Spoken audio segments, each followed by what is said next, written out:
ప్రతి ఒక్కళ్ళకి కూడా తెలిసిన విషయం ఏంటంటే కుజదోషం.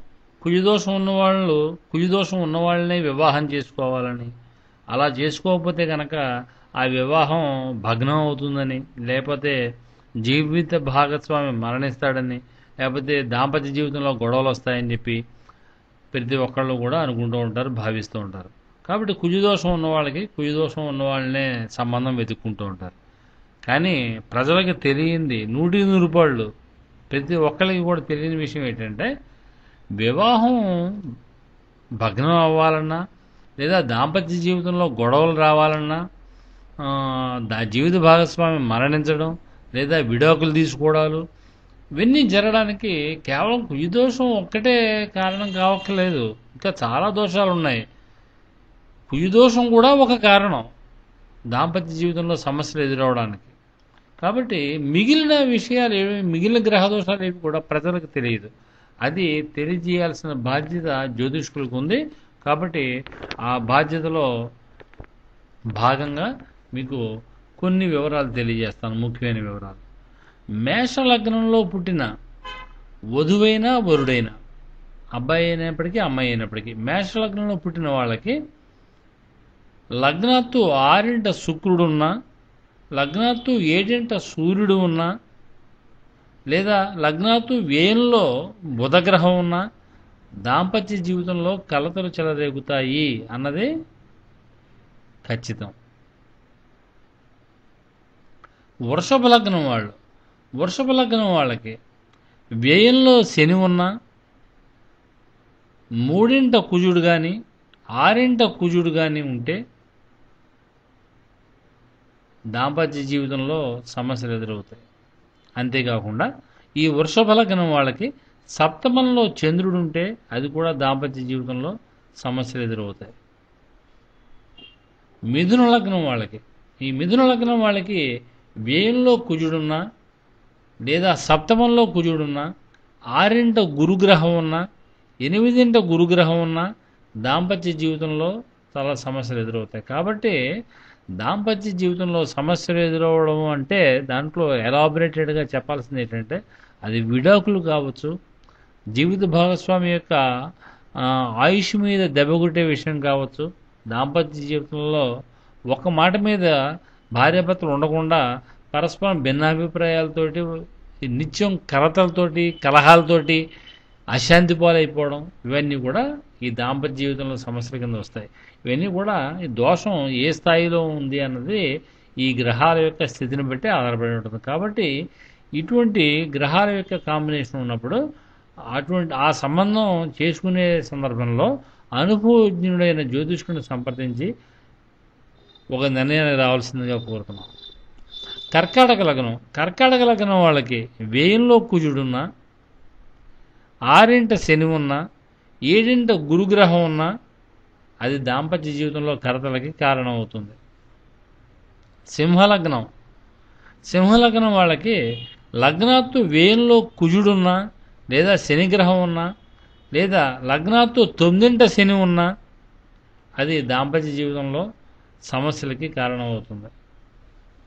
ఇప్పుడు మనం నిత్యం పేపర్స్లోనూ టీవీలోనూ చూస్తున్నాం, భార్యకి భర్త మీద అనుమానం, భర్తకి భార్య మీద అనుమానం, లేదా ఇగో క్లాష్ రావడం, ఏవో సమస్యలతో మొత్తానికి విడాకులు పిటిషన్ వేసేయడం కోర్టులోను. భర్త మీదేమో భార్య కేసు పెడుతుంది, భార్య మీదేమో భర్త కేసు పెడతాడు, ఒకళ్ళ మీద ఒకళ్ళ కేసులు. సో వీటన్నిటికీ కారణం ఒకళ్ళ మీద ఒకళ్ళకి విశ్వాసం లేకపోవడం, అనుమానాలు ఉండడం, అపోహలు ఉండడం, ఇవి తారస్థాయికి చేరిపోవడం.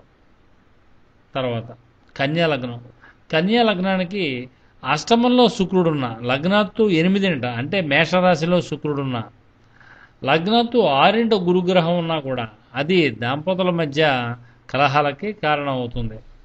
తర్వాత తులాలగ్నానికి లగ్నాత్తు వ్యయంలో కుజగ్రహం ఉన్నా, లేదా వ్యయంలో గురుడున్నా, 6 కుజగ్రహం ఉన్నా, 7 శనిగ్రహం అంటే మేషరాశిలో లగ్నాత్తు 7 అంటే మేషం అవుతుంది సప్తమం. ఈ సప్తమంలో శని కానీ గురుగ్రహం కానీ ఉంటే, లేదా అష్టమంలో కుజగ్రహం ఉంటే, ఇవన్నీ కూడా దాంపత్య జీవితానికి సంబంధించి సమస్యలకి, తీవ్రమైన విభేదాలకి కారణమవుతుంది. అంటే మరొకసారి చెప్తాను, ఈ తులా లగ్నం వాళ్ళకి కుజుగ్రహం అష్టమంలో ఉన్నా, వ్యయంలో ఉన్నా కూడా దోషమే. అదేవిధంగా గురుగ్రహం 7 ఉన్నా, 12 ఉన్నా కూడా దోషమే. తర్వాత ఈ తులా లగ్నానికి యోగకారకుడైన శనిగ్రహం సప్తమంలో ఉంటే అది దాంపత్య జీవితంలో సమస్యలకు కారణం అవుతుంది. వృశ్చిక లగ్నం, ఈ వృశ్చిక లగ్నానికి లగ్నాత్తు వ్యయంలో సూర్య భగవానుడు ఉంటే దాంపత్య జీవితానికి సంబంధించి సమస్యలే. 6 శని శుక్రుడు ఉండడం, లేదా శని ఉండడం, లేదా శుక్రుడు ఉండడం, లేదా అష్టమంలో కుజగ్రహం ఉండడం, ఇవన్నీ కూడా దాంపత్య జీవితంలో సమస్యలకి కారణమవుతుంది. వృశ్చిక లగ్నం వాళ్ళకి ఇది. వృశ్చిక లగ్నానికి లగ్నాత్తు అష్టమంలో కుజుడు ఉండడం, లేదా శుక్రుడు 6 ఉండడం, లేదా శని 6 ఉండడం, వ్యయంలో సూర్యుడు ఉండడం, ఈ శని రవులు సమసప్తకంలో ఉండడం, ఇవన్నీ కూడా దాంపత్య జీవితంలో సమస్యలకి కారణం అవుతుంది. తర్వాత ధనుర్లగ్నం, ఈ ధనుర్లగ్నానికి కుజుడు శుభగ్రహంగా చెబుతున్నప్పటికీ ఈ కుజుడు సప్తమంలో ఉంటే కనుక అది సప్తమం మిథునం శత్రుక్షేత్రం అవుతుంది. ఈ సప్తమంలో కుజుడు ఉన్న జాతకులకి అసలు వివాహమే కాకపోవడం, లేదా 2 వివాహాలు అవ్వడం, లేదా దాంపత్య జీవితంలో భార్యతో తీవ్రమైన కలహాలు, ఇలాంటివి సంసార సంబంధమైన తీవ్రమైన దోషాలన్నీ కూడా ఉండడం అనేది మా అనుభవంలో చూస్తున్నాం. అంతేకాకుండా కుజ శుక్రులు కలిసి ఉండడం సప్తమంలో, ఇది కూడా దోషమే. ముఖ్యంగా శుక్రుడు ఈ లగ్నానికి పారిపోతాడు కాబట్టి సప్తమంలో శుక్రుడు ఉంటే మంచిది కాదు ధనుర్లగ్నానికి. తర్వాత అష్టమంలో బుధుడు ఉండడం కానీ, వ్యయంలో బుధుడు ఉండడం కానీ ఈ ధనుర్లగ్నం వాళ్ళకి సంసార జీవితానికి సంబంధించి చాలా దోషం. అంతేకాకుండా వ్యయంలో చంద్రుడు ఉన్నా కూడా దోషమే. కాబట్టి ఈ ధనుర్లగ్నం వాళ్ళు వ్యయంలో కానీ అష్టమంలో కానీ బుధుడున్నా, లేదా వ్యయంలో చంద్రుడున్నా, సప్తమంలో కుజుడున్నా, సప్తమంలో శుక్రుడున్నా, లేదా 6 బుధగ్రహం ఉన్నా, ఇవన్నీ కూడా దోషంగా గమనించాల్సి ఉంటుంది. మకర లగ్నం, ఈ మకర లగ్నానికి గురుడు లగ్నంలో ఉంటే కనుక ఆ జాతకులకి దాంపత్య సుఖం ఉండదని చెప్పి శాస్త్రం చెప్తోంది. దాంపత్య సుఖం ఎప్పుడు లేకుండా పోతుంది? పెళ్లి కాకుండా ఉంటే దాంపత్య సుఖం ఉండదు, లేదా పెళ్ళయి భార్యకో భర్తకో దూరం అయిపోతే కనుక అప్పుడు దాంపత్య జీవితం ఉండదు. కాబట్టి లగ్నంలో గురుడు ఉండడం అనేది దాంపత్య సుఖానికి ఎప్పుడూ కూడా చాలా తీవ్రమైన ప్రతిబంధకం. అంతేకాకుండా ఈ మకర లగ్న జాతకులకి సప్తమంలో కుజుడుంటే చాలా తీవ్రమైన దోషం. తర్వాత 6 చంద్రుడున్నా కూడా దోషమే. వివాహానికి సంబంధించి, వైవాహిక జీవితానికి సంబంధించి 6 చంద్రుడున్నా, సప్తమంలో కుజుడున్నా, లగ్నంలో గురుడున్నా కూడా ఇది తీవ్రమైన దోషము దాంపత్య సుఖాలకు సంబంధించి. తర్వాత కుంభలగ్నం, ఈ కుంభలగ్న జాతకులకి ఈ గురుగ్రహం కనుక వ్యయంలో ఉంటే వాళ్ళకి కుటుంబానికి దూరం అయ్యే పరిస్థితి ఉంటుంది. అంటే కొంతమంది చూడండి, వివాహం అవుతుంది, భార్య ఒక చోట, భర్త ఒక చోట ఉద్యోగం చేస్తూ ఉంటారు, ఎప్పుడూ కలవడం అనేది చాలా తక్కువగా ఉంటూ ఉంటుంది. ఇలాంటి దోషాలన్నీ కూడా కుటుంబాధిపతి కనుక నీచ స్థానంలో ఉంటే జరుగుతూ ఉంటాయి. కాబట్టి ఈ కుటుంబాధిపతి గురుడు వ్యయంలో ఉంటే కనుక దాంపత్య సుఖానికి సంబంధించి చాలా తీవ్రమైన దోషం. అంతేకాకుండా 6 కుజుడున్న దోషమే. 9 సూర్యుడు కనుక ఉంటే కనుక వాళ్ళకి దాంపత్య జీవితానికి సంబంధించి దోషం అని చెప్పి మనం చెప్పలేం. కానీ వీళ్ళ ఆలోచన సరళిలో నెగిటివ్ థాట్స్ ఎక్కువగా ఉంటూ ఉంటాయి వీళ్ళకి.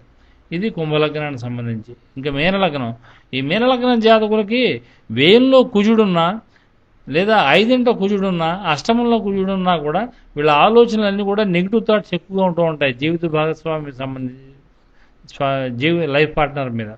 కాబట్టి ఈ మీనలగ్నం జాతకులకి 5, 8, 12 కుజుడు ఉండడం అనేది మంచిది కాదు.